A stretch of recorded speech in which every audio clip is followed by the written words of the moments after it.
तो hello friends, welcome to 5G स्टडी। 5G study में आप सभी का स्वागत है। और लूसेंट का पेज हम पढ़ने वाले हैं 11वां। तो चलिए अच्छे से पढ़ते हैं।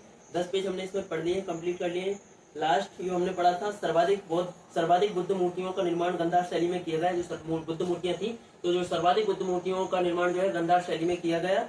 लेकिन बुद्ध की प्रथम मूर्ति संभवतः मथुरा कला में बनी थी। लेकिन जो बुद्ध की प्रथम मूर्ति थी वह संभवतः मथुरा कला में बनी थी। इसके बाद नेक्स्ट पेज हम पढ़ते हैं। चलिए, बोधि वृक्ष के नीचे सर्वप्रथम जो देवालय बना था उसका निर्माता सम्राट अशोक था। तो जो बोधि वृक्ष के नीचे जो सर्वप्रथम देवालय बना था उसका निर्माता कौन था? तो सम्राट अशोक था। उस देवालय के चारों ओर जो वेदिका बनी हुई है, वह मौर्य काल के बाद लगभग 100 ईसा पूर्व में बनाई गई थी। मंदिर के भीतर बहुत से आलों दीवालों में जो प्रतिमाएं स्थापित हैं वे पाल राजाओं के शासनकाल में 8वीं शताब्दी में बनाई गई थी। लेकिन वास्तविक महाबोधि मंदिर जिस अवस्था में आज खड़ा है, वह अधिकतर औपनिवेशिक काल में अपने 7वीं शताब्दी के पुराने रूप में बनाया गया था। मंदिर का रूपांकन असामान्य किस्म का है। जो मंदिर का रूपांकन है वह असामान्य किस्म का है। ना तो इसे पूरी तरह द्रविड़ और ना ही नागर शैली का मंदिर कहा जा सकता है। यह नागर मंदिर की तरह सकरा है, लेकिन द्रविड़ मंदिर की तरह बिना मोड़ सीधे ऊपर की ओर उठा हुआ है। तिब्बत, भूटान एवं पड़ोसी देशों में बौद्ध धर्म का प्रचार पदम संभव गुरु रिनपांच ने किया। इनका संबंध बौद्ध धर्म की ब्रजियान शाखा से था। इनकी 123 फीट ऊंची मूर्ति हिमाचल प्रदेश रैवाल सरझील में है। उसके बाद ये जो नोट है इसको पढ़ लेते हैं। भारत में उपासना की जाने वाली प्रथम मूर्ति संभवतः बुद्ध की थी। स्तूप वैदिक काल से भारत में प्रचलित समाधान टीले थे। स्तूप जो थे वैदिक काल से भारत में प्रचलित समाधान टीले थे, जिसमें मृतकों के अवशेष और राख को रखा जाता था। अशोक के शासनकाल में स्तूप कला अपने चरमोत्कर्ष पर पहुंच गई। उसने अपनी राज्यकाल के दौरान लगभग 84,000 स्तूप बनवाए। उसके बाद भारत के महत्वपूर्ण बौद्ध मठों के बारे में हम पढ़ते हैं। तो जो टाबू मठ स्थान तपोगांव, अगर देखें तो कौन सी है? तो स्पीति घाटी। केंद्र शासित प्रदेश या फिर राज्य देखें तो कौन सा है? हिमाचल प्रदेश। उसके बाद नामग्याल मठ, तो जो नामग्याल मठ है उसकी स्थिति ये कहाँ पर स्थित है? धर्मशाला। और धर्मशाला कहाँ पर? हिमाचल प्रदेश में। हेमिस मठ जो है स्थान है लद्दाख, और राज्य भी लद्दाख है। फिक्सी मठ का जो स्थान है वह भी लद्दाख है, और उसका राज्य भी कौन सा है? लद्दाख है। उसके बाद सासू मठ जो है लाहौल स्पीति स्थान है, राज्य देखें तो हिमाचल प्रदेश है। ठीक है। मिंड्रालिंग मठ जो है देहरादून में स्थित है। देहरादून, और राज्य देखें तो कौन सा? उत्तराखंड। रूमटेक मठ जो है गंगटोक में स्थित है, राज्य देखें तो सिक्किम। ठीक है। तवांग मठ अरुणाचल प्रदेश में स्थित है, और राज्य अरुणाचल प्रदेश। उसके बाद नामडार्लिंग मठ जो है मैसूर में स्थित है। मैसूर का किस राज्य में आता है? तो कर्नाटक राज्य में आता है।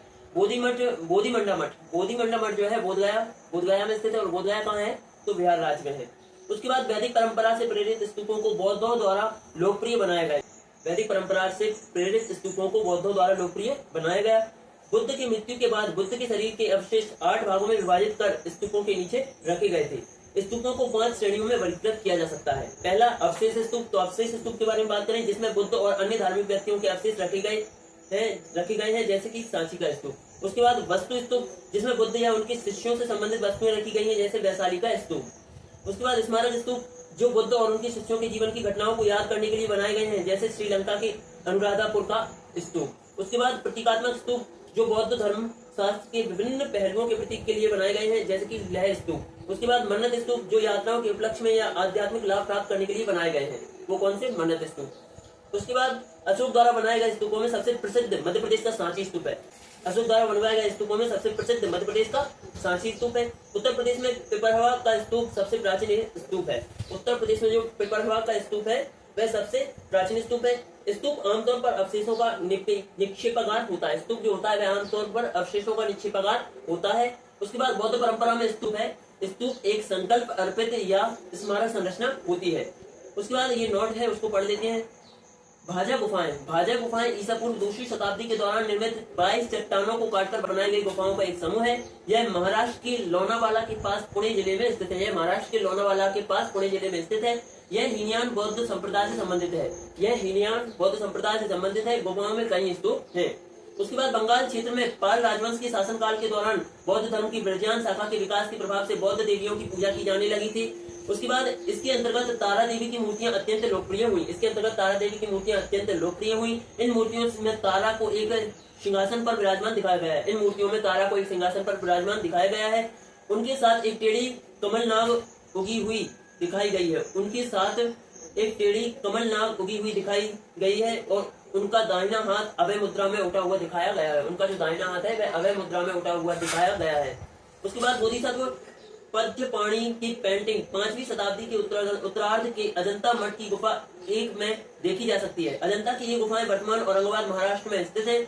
यहाँ की गुफाएं सभी तीनों रूपों वास्तुकला, मूर्तिकला और चित्रकला से संबंधित हैं। यहाँ बड़े चैत्य विहार हैं जिन्हें मूर्तियों और चित्रों से सजाया गया है। उसके बाद शैव धर्म के बारे में बात करते हैं तो भगवान शिव की पूजा करने वालों को शैव एवं शिव से संबंधित धर्म को शैव धर्म कहा गया है। शिवलिंग उपासना का प्रारंभिक पुरातात्विक साक्ष्य हड़प्पा संस्कृति के अवशेषों से मिलता है। जो है हड़प्पा संस्कृति के अवशेषों से मिलता है। ऋग्वेद में शिव के लिए रुद्र नामक देवता का उल्लेख है। अगर ऋग्वेद में देखें तो शिव के लिए रुद्र नामक देवता का उल्लेख है। उसके बाद अथर्ववेद में शिव को भव, शर्व, पशुपति एवं भूपति कहा गया है। ठीक है। लिंग पूजा का पहला स्पष्ट वर्णन मत्स्य पुराण में मिलता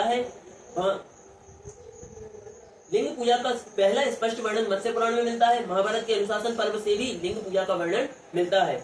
रुद्र की पत्नी के रूप में पार्वती का नाम तैत्रीय आरण्यक में मिलता है। उसके बाद शिव की पत्नी के सौम्य रूप हैं पद्मा, पार्वती, उमा, गौरी एवं भैरवी। वामन पुराण में शैव संप्रदाय की संख्या 4 बताई गई है। ये हैं पाशुपत, कापालिक, कालामुख और लिंगायत। पाशुपत संप्रदाय शैवों का सर्वाधिक प्राचीन संप्रदाय है। इसके संस्थापक लकुलिस थे। जो पाशुपत संप्रदाय है वह शैवों का सर्वाधिक प्राचीन संप्रदाय है। इसके संस्थापक जो थे लकुलिस थे, जिन्हें भगवान शिव के 18 अवतारों में से एक माना जाता है। पाशुपत संप्रदाय के अनुयायियों को पंचार्थिक कहा गया है। पाशुपत संप्रदाय के जो अनुयायी होते हैं उनको पंचार्थिक कहा गया है। इस मत का प्रमुख सैद्धांतिक ग्रंथ पाशुपत सूत्र है। श्रीकर पंडित एक विख्यात पाशुपत आचार्य थे। जो श्रीकर पंडित थे वे एक विख्यात पाशुपत आचार्य थे। कापालिक संप्रदाय के इष्टदेव भैरव थे। इस संप्रदाय का प्रमुख केंद्र श्रीशैल नामक स्थान था। कालामुख संप्रदाय के अनुयायियों को शिव पुराण में महावृद्धर कहा गया है। जो कालामुख संप्रदाय के अनुयायी थे उनको शिव पुराण में महावृद्धर कहा गया है। इस संप्रदाय के लोग नर कपाल में ही भोजन, जल तथा सुरापान करते हैं और साथ ही अपने शरीर पर चिता की भस्म मलते हैं। उसके बाद लिंगायत संप्रदाय दक्षिण में प्रचलित था। जो लिंगायत संप्रदाय था वह दक्षिण में प्रचलित था। इन्हें जंगम भी कहा जाता था। इस संप्रदाय के लोग शिवलिंग की पूजा उपासना करते थे। इस संप्रदाय के लोग शिवलिंग की उपासना करते थे। शून्य संपादनी लिंगायतों का मुख्य धार्मिक ग्रंथ है। जो शून्य संपादनी लिंगायतों का मुख्य धार्मिक ग्रंथ है। उसके बाद बसव पुराण में लिंगायत संप्रदाय के प्रवर्तक अल्लाह प्रभु तथा उनके शिष्य भाषक को बताया गया है। बसव पुराण में लिंगायत संप्रदाय के प्रवर्तक अल्लाह प्रभु तथा उनके शिष्य भाषक को बताया गया है। इस संप्रदाय को वीरशैव संप्रदाय भी कहा गया है। इस संप्रदाय को वीरशैव संप्रदाय भी कहा जाता है। एक बार इसको फिर हम रिवीजन और कर। तो फ्रेंड्स लाइट जो है चली गई है। इसके बाद नेक्स्ट पेज पढ़ेंगे हम नेक्स्ट वीडियो में। तब तक के लिए जय हिंद, जय भारत, जय श्री राम।